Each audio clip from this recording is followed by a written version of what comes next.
Think about the time you were stressed. Like, really, really stressed. I'll go first because I've got one in my head. For me, I was on a boat, on a speedboat, in the middle of the ocean off the coast of Thailand. Beautiful day. And the boat broke down. Now, I can't really swim that well, and I couldn't see land in sight. And that was a stressful situation. The captain's out there, he's going nuts. He's slapping his head. Come on, Joe! What's wrong, Joe? How do I fix it, Joe? Yeah, stressful situation.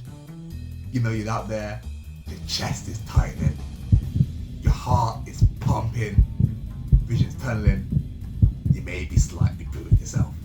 Yeah, we're all in a situation like this. Maybe you've had an exam, maybe you've had a date, maybe you're in a fight, maybe an interview, you know. There's so many different stressful situations. When you're stressed, your nervous system kicks in, your fight or flight responses kick in, and you have a massive dump of adrenaline in you, which gives you all them symptoms, all them tingles.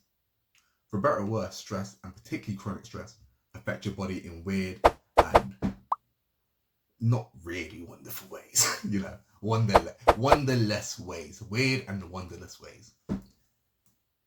Chronic stress reduces your lifespan, increase your risk of heart attacks, increase your risk of high blood pressure, increase your risk of strokes. It also powerfully suppresses the immune system. This means you're way more likely to get ill or way more likely to succumb to a disease if you already have one. Now it's me, so obviously we're going to look at this in the context of cancer and why stress can be so detrimental to cancer patients. So let's take a look at the skin and see how it works. Cancer cells are mediated cells.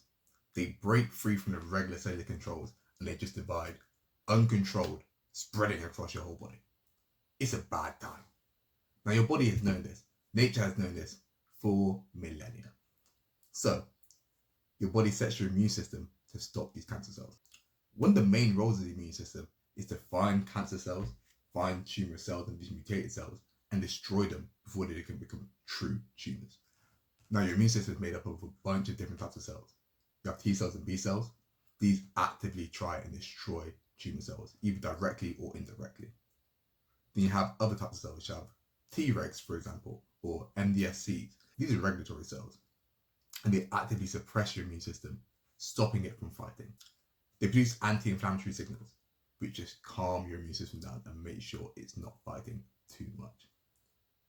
Now you might be wondering, why would we even have these cells? Why do we have them if they're actually stopping your immune system? And the answer, like almost anything in biology, 95% of the time is, so you don't die. Whenever your immune system is fighting in your cells, in your body, whether it's fighting disease, whether it's fighting a tumor, whether you're having an allergic reaction, you are at war. There's a war going on in your body. Shots being fired, bombs being dropped. Neutrophils are literally exploding inside your body. Now, your immune cells are not very smart. They will kill you if it means they can kill their enemy. Now, because you don't want to die, you have these regulatory cells. They will basically act as a referee and tell your immune system, please chill out a little bit. That prevents collateral damage and that keeps you alive so that you don't die every single time you have a cough or a cold or something like that. Unfortunately, they can be hijacked, and tumors will often hijack them to allow them to grow without being attacked by your immune system. And stress can really affect how this works. So, to look at how stress affects tumors, we're looking at a study from Hem Mohammadpour and his team from the Roswell Cancer Comprehensive Center. Now, these are smart people. What they did is they took mice which had cancer and they housed them in either a stressful environment or in a very peaceful environment. Now, they found that mice that were housed in a stressful environment had worse control over tumor growth, that the tumors in these mice grew significantly quicker and had much larger tumor weight. They also saw that MDSCs accumulated in the tumors of the mice which lived in the stressful housing. Now, being put in stressful housing caused the mice to produce a lot of noradrenaline and a lot of adrenaline. Now, this team wants to see whether the adrenaline actually have any effect on tumor growth. So they bred mice which are unable to sense adrenaline. And by unable, I say that very, very loosely. Effectively, these mice had a beta-2 adrenal receptor removed. So this is one of the receptors which allows your cells to sense adrenaline, and it's really common in immune cells. They removed this B2 receptor, and they found that mice without the B2 receptor had much slower tumor growth. They then showed in culture that activating the B2 receptor caused the generation of much more of the MDSCs.